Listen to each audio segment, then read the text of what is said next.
Welcome back everyone, it's Monday and we're here with another recipe. This week we're cooking with my friend Chef Matt Bell. He's going to be making a club sandwich. Yeah, Let's get it. let's get it.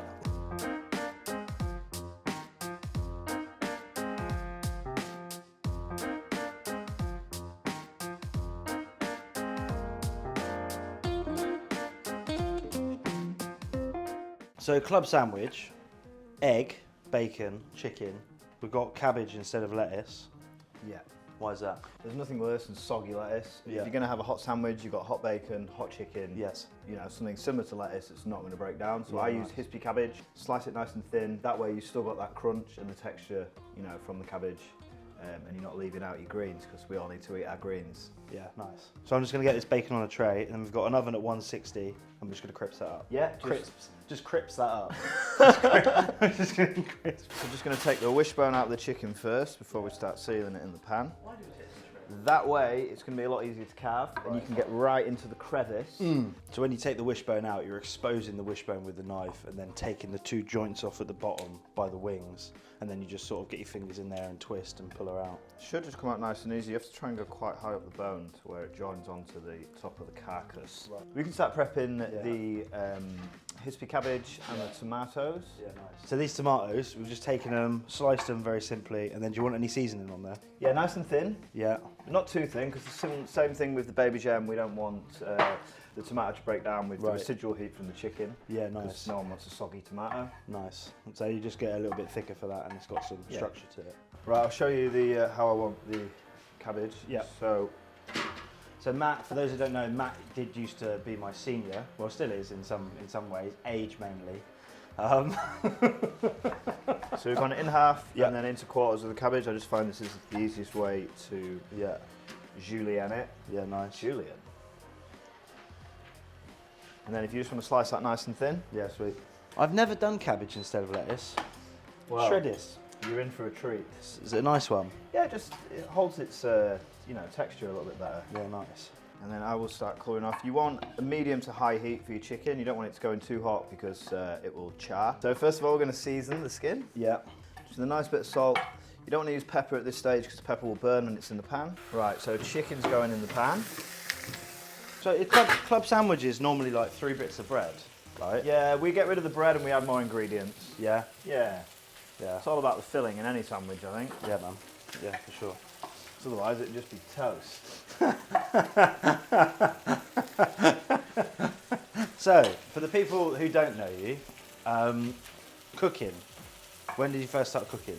Where did you first start cooking? Started in my local village pub. Yeah. Back when I was about 19, 20. Yeah. Where are you from? Scunthorpe originally, a little village just north of Scunthorpe, Burton up on Stadler. Lovely. Big up the Burton Mandem. Nice.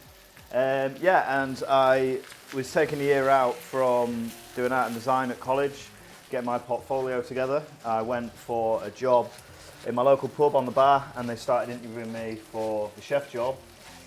And I was like, okay, I'll blag it. So yeah, I've always wanted to be a chef, and ended up getting in the kitchen under the tutelage of Richard Broughton. Right, okay. It was my first ever head chef. Still friends now, still speak quite a lot on the gram. Yeah, nice. And he just loved it. Loved everything about being in the kitchen. Yeah, amazing. Just addicted from. I didn't know you my did first art day. at school. Yeah. What were you doing there? What was Not it? a lot. BTEC in graphic design and an A-level in fine art. I didn't know that. Do you think that's helped with anything over the years? I think it does help with the creative side of things. I think you can't be a chef without, having some sort of creative streak in you. Yeah. So that definitely helps. You've gone to private chefing. Yeah. Been a private chef for coming up 2 years now. Yeah. What do you think? What's the major difference there? If someone's like working in a restaurant, working as a private chef, what's like the major sort of? For me, it's a massively different environment. It's a lot smaller team. Mm-hmm. You can send out all these dishes in restaurants and not hear a single compliment. The whole time you're there, you have no connection with the guests. Yeah, man. Obviously, they're enjoying the food, and you do get some compliments back. But this is much more personal. You're there in somebody's house. You're cooking for them. which adds almost a little bit more pressure because you're getting to see them eye to eye, you know? Yeah. And they will let you know whether the food's good or the food's not good. Yeah, yeah. No day's the same as well with private chefing. You're walking into a restaurant, you've got that menu that's on each season. Yeah. You're doing that same dish. Some restaurants, they'll only change a dish, you know, every couple of months. Yeah, yeah. Whereas every single day is different when you're going into a, you know, private household. They might have guests one day, they might be going out one day, they might, you know, be going somewhere and they take you with them to cook at another location. It's you know, every day is literally completely different. So we've got some water, we're just going to boil some eggs. These are Burford brown eggs, they've got a really deep sort of yellow yolk, but any eggs you can get hold of, farm fresh the better. All right, sweet. So the bacon's out, that's been in there for about 8 to 10 minutes. Beautiful golden brown. We're just going to leave this on the side to cool down. So we'll get the chicken in the oven. Yeah, so we'll just colour it all over the skin here. Yeah. And ensure when you've got a nice golden brown colour all over. I get my hands in there. Yeah. And because we've left it on the bones are now protecting the actual flesh of the meat. Right, okay. And the heat will be coming up through the bones. And so what we're going to do is we're going to have a little, tiny little bit of butter. Yeah, nice. Right, I'm just going to get some ice water ready for these eggs. So you a baster? Yes, I am a baster. Yeah. I believe it's an important part of cooking any piece of meat, really. Yeah. And also, the reason we use oil first is because you have to have the chicken cooking on quite a high heat, and the butter will just burn way before you've got the skin crispy. So we'll start it off in oil, get it nice and crispy, then add your butter after that. So we're just giving this a nice base now. Yeah. Flip it on the breasts, and we're just going to baste where the opening to the carcass is. Right, okay. And that way, you're going to cook it equally from both sides. So that bone almost acts like a radiator. Yeah. Basically heating the bone up and it's cooking it from the inside, just making sure you haven't got that sometimes on the fillet where it's a little bit pink. Right, so now we've got it nice and basted, and that skin's nice and golden brown. Right, so just going to add aromats. Once the aromats are in, you know, and crackling. That's kind of what you want. And you can smell them, right? They're filling the room. And you can turn the pan down a little bit now. Yeah. You've done your basting. You've got the butter to, you know, the stage where you want it, where it's nice and burnt noisette. And then you've added your aromats now. You don't want to be burning any of the garlic because you end up with it being bitter. Yeah. So you're just going to take your chicken, bang it onto a tray, and then straight into the oven. So these eggs have been boiled 6 to 7 minutes. Taked out into the ice water. We're going to crack them and shell them straight away. A little tip when you're peeling your egg: Go on then. top, Yeah. tail, give it a little roll, Nice. and then it'll just pop out. Have you done that before? I have. Right, so tomatoes are sliced, they're all seasoned up. Eggs I'm going to slice now. Bacon's crispy. Chicken is cooking. Mayonnaise. Yeah, so the mayonnaise, we're just going to do a classic mayonnaise with Dijon mustard, white wine vinegar, olive oil, a little splash of lemon juice at the end if it needs it, salt, pepper, and then we're going to put some garlic in there as well. Yeah, nice. Because traditionally a club sandwich doesn't have garlic in it, but, you know, what does garlic bring? Everything. Yeah, and then you end up with this sort of like viscous, nice, shiny, mayonnaise. Wicked. Yeah. These eggs are just cooked, They're perfect. which is good. You've not only been a private chef, you've also been to Singapore, Yeah. and you've Many moons also ago. been on yachts, Yeah, and you've also worked for Mr. Branson. I have, yeah. So how was all that? I've been lucky enough to work, you know, not just only in restaurants, but, you know, all over the world, private islands, hotels, yachts.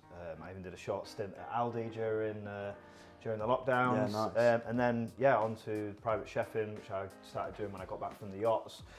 Obviously came back to the UK, everywhere was shut up, no restaurants open, no jobs, so I looked into doing some freelance private chefing work, and that's led me into a full-time job and my current role. Yeah, nice. Did you ever think when you accidentally went for the chef's job that it would lead you onto all of this stuff? Not at all. No?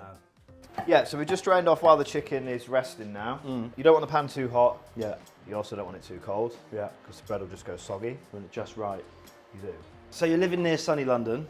Yep. So what do you do for food when you're not cooking? Big passion of mine is junk food, fast food, street food, whatever you want to call it. Yeah. I'm a sucker for a burger. Yeah, nice. And anything like that. Constantly on the lookout for new places in London to eat. Yeah, you know, wicked. whether it's a little stall somewhere or a restaurant. Have you got any places that you go and you're a seasoned veteran and you like to go Sodo there? Pizza. Okay. Shout out to Dan and the team there. Yeah, Actually nice. had one a few nights ago with my friend Josh. Nice. Sodo every time. It's banging. Best pizzas in London. Yeah, it's a statement. Mama Pastrama's for Yeah. a sandwich. Okay. I go there quite a bit. Burger wise, got to be a Bleecker. Yeah. hands down, one of the Yeah. best burgers in London. Yeah, I nice, won't man. say best because I've not tried them all. Not yet. So going back to restaurants quickly, Yeah. what was the favourite restaurant you worked in? I'd have to say Le Manoir. Yeah. Le Manoir Cat Saison. Did 5 years there with yourself. Just a phenomenal place. Yeah. No, it's one of the best training grounds in the country. You ask any chef from there and they'll tell you that. So the chicken's rested. Yeah, so now we've got the rested chicken. What we're going to do is we're going to take our toast. You can start building this up now while I carve the chicken. Yeah, nice. And then what we're going to do is just going to remove the aromats from the chicken, and we're going to brush some of the juices that have come out of the chicken, all that flavour we're going to put back onto the skin. So, and then because we removed the wishbone, it's going to be a lot easier to carve, and you want to be getting right into the crevice. Right. So that just allows you to take off all of the meat. Yeah. We butter in the bread?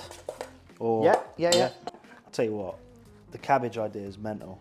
Just Right. keeps it structured, doesn't it? Yeah. So much more. So next we're going to lay on the tomato. Yep. Then go egg, then bacon. Banging, that looks delicious. So we're just going to carve now. You know, by resting it for almost as long as you've cooked it, that's going to finish the cooking and it's going to keep your chicken moist.